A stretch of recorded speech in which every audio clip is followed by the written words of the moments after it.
What's up, YouTube? Let's go ahead and create some fire. So this is the bow drill I'll put together.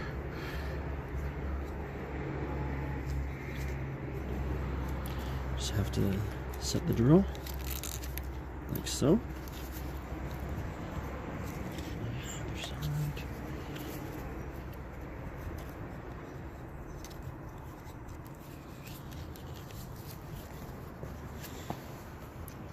Hold the fireboard, plank the top. Let's see if we can get some smoke.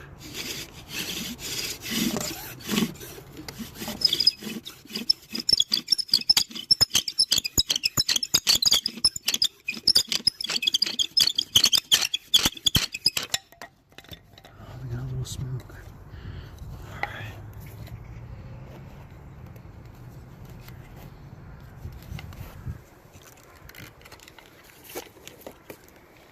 It's my first time doing this, so be patient.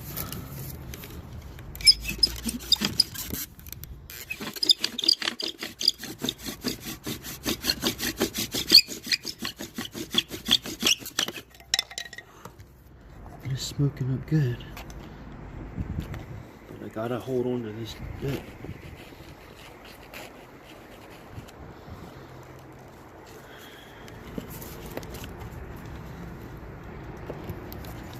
A little more downward pressure, I think.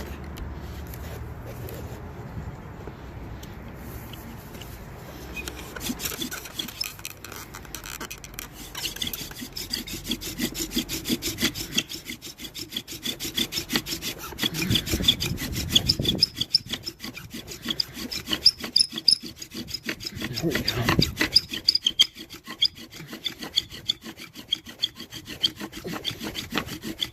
Yeah.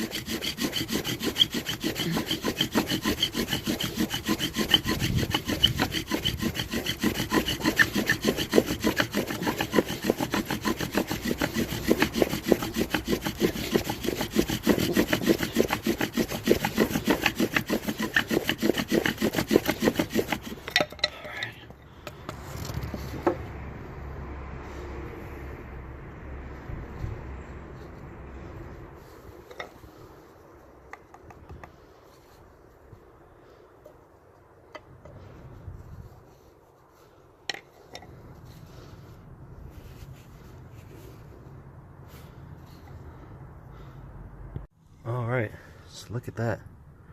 Burned in really well. I can see the tip here has some char. And I just shortened it up a little bit and scraped it up a little bit to give it some roughness. So, let's go for round 2. Let me see all this brown. That's actually really good for starting the fire. And that's what the coal gets made out of once that solidifies. And that's just from the friction, the sticks rubbing apart. I might need to make this a little sharper up top, actually. We'll see how far we can go with it. Like this.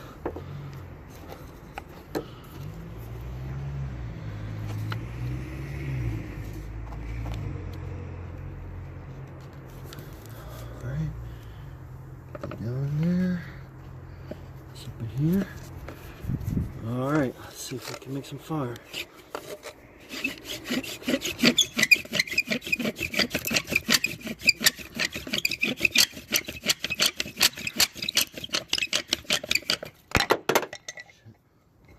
Hold on. Alright, I'm back. So one thing I forgot about is putting a little bit of greenery up in that hole. And I sharpened it up a little bit here, so that we'll have a little bit less top friction and a little bit more bottom end friction.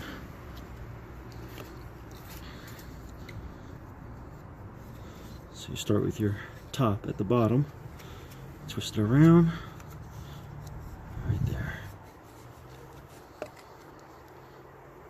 Push it down in there.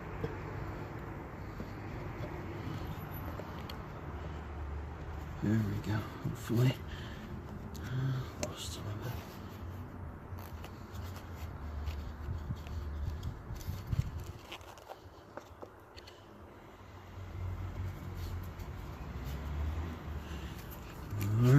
race again.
I think I did it.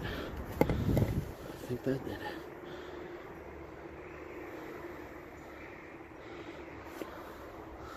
So we have a coal.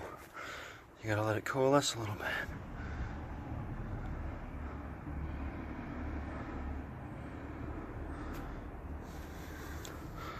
We have a coal.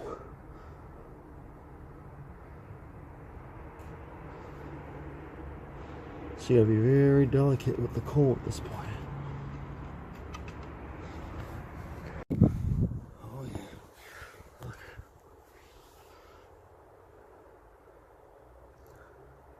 That's good. It's actually glowing orange now.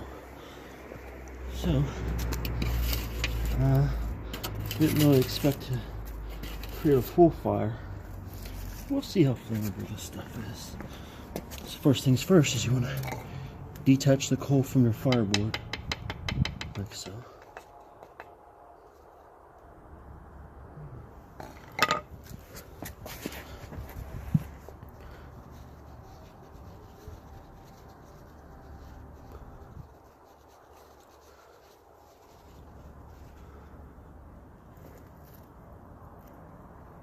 And that's a coal right there. That's how you start a fire.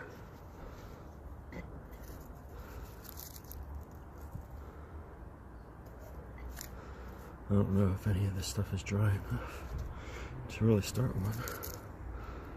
We'll see.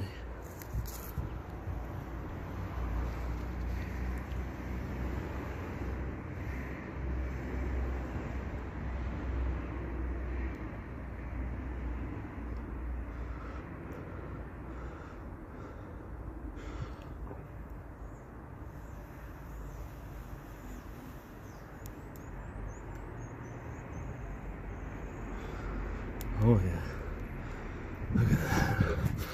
That's pretty cool, huh?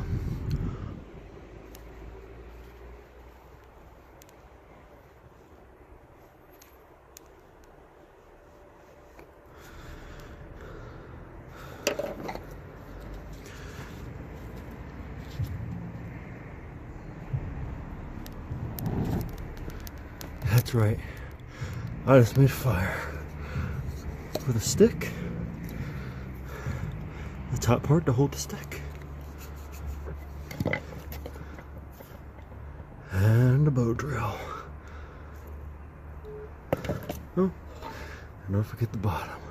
I have created fire.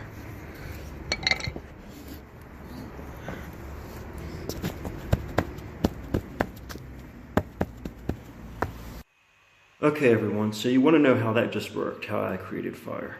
So, I've been studying some bushcrafting lately and I decided to get out into the field and try some things out on my own. So I went out to the woods and I figured I've got to learn how to start fire, how to create fire. So from all my studies and the videos I've watched, I've learned to get a reasonably hard wood, something that's not rotten, something that's going to hold together and not wear down too quickly, but soft enough that it will still wear and the wood will form to each other. So one thing that I learned is to use a fireboard and a stick, a spindle from the same tree. If you start with that, you should be successful. And there are some advanced options to use different types of wood, a different type of hearth versus spindle. But I wouldn't go that far. I'd start with a nice, decent hardwood that's fallen. It's a little bit old, it's dry, but it's still hard. It's not. It's still really hardwood. It's not rotten with holes in it and everything. So what I found was this type of wood, and it was a tree that had probably fallen in the past year, but it was kind of up in the air, not laying down in the dirt. So it was it's reasonably sturdy. It's still it's not dry rotted and mushy and nasty. So it turns out that what I found is beech wood. And it turns out the beech wood works, as we saw. So my bushcraft knife is a Mora. They're extremely cheap, and they're pretty reliable, and pretty sharp straight out of the box. It's less than $20, and you get a really nice bushcraft knife. So what I did, I took one of the larger pieces of the beech, and stripped off the top, and just kept stripping. And then made the bottom flat as well. You just got to keep going until it's nice and flat. Maybe a ½ inch to 3/4 of an inch thick. Lays down reasonably well. Doesn't have to be perfect. Obviously, mine's not. Then I took a spindle. This is not a perfect spindle. It's not extremely straight. Spindle should be more straight than this, and it's probably why I had so many problems at first. There's a pretty good bow here, although it's the best that I had, and I didn't want to go back out to the woods and find another one, so I tried this one. So basically, just stripped all the bark off of it. This black was just under the bark. Sorry, I had a friend come by. So yeah, as I was saying, just strip the bark off of the spindle. Like I said, it should be straighter than this, but after stripping the bark off the spindle, you're gonna have two different ends. One should be more of a flat end, and you're just going to use your knife to get it nice and rounded. Just keep shaving it, and it should be a little bit more, well, it starts more well-rounded than this is at the moment. On this end is going to be your sharper end. Your sharper end goes up top. The reason it's sharper is that the wider part on the bottom is going to have more friction. The top part is just a point with less friction. So that's how we created our baseboard. Well, actually, let me go on. I also used the Mora to carve out a hole. You just kind of mark it. Should be right around in the middle. And by the way, your baseboard should be about twice the width of your spindle. It can be larger, but not really smaller, because you want this to hold together. You don't want it to break. So you kind of measure out in the middle and start twisting, turning, dig a hole out. A hole that should be matching your bottom piece. They're not going to match perfectly. That's what the burn-in's for, which we'll get into. And by the way, you don't carve that notch yet. First you burn in, which we're going to get into, and then that's when you carve this notch here. For the top part, your handheld doesn't need to be this big, but I like it. You can hold it there. Use the Mora to dig that out. And then your top pointy part is going to go in there. Bottom part goes in there, and then of course there's the bow. The bow, the original bow that I had was also a piece of beech. I tried to use this one and was unsuccessful. It's too short. This is longer, and it's pine. I just found that this morning. It's a little bit more flexible, which makes it a little bit more sturdy for this intended purpose. And I just used a bundle of 550 cord. Really cheap. You just tie it at the bottom, tie it at the top, and set the spindle sharp part down, which is supposed to point up. So sharp part down, sit it in, and rotate.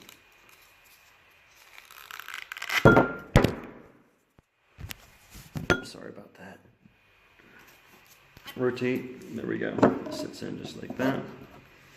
So what I read is that the spindle should kind of try to go flying when you let go of it. I can feel that it wants to, and I'm not even going to do that. But 550 cord on reasonably sturdy branch. Put it in, twist it. And then as you're going, sometimes you'll start to notice the string slip. It might loosen up a little bit. That's why you have this down here. Just squeeze the bow. As it's going, if you start to slip, just keep squeezing that bow a little bit more until you grip, and you're just continuing to keep that line taut, even if you're not start to loosen up just a little. So that's it. Put your one foot in here. You want to set a little something under the fireboard here to collect the coal that builds. I used a paper towel. I just wanted to have something under there so that you can manage to move it around. Hold this with your foot right here. Fat part of the spindle. Top part to hold right there. Foot's still here. And then use your bow to create your fire. So first things first is you're going to keep going just till you start to make smoke. And as you make smoke, it's going to wear down the edges from your whittling. And it's going to mate these two together. So first they're not going to be a very perfect match. But after you get that burn in and you start to create a little bit of smoke, you're really making them fit extremely well together. Once you get your first burn in and it starts to smoke a little bit, that's when you cut your notch. I just use a little saw from my Leatherman. I'll pull that out.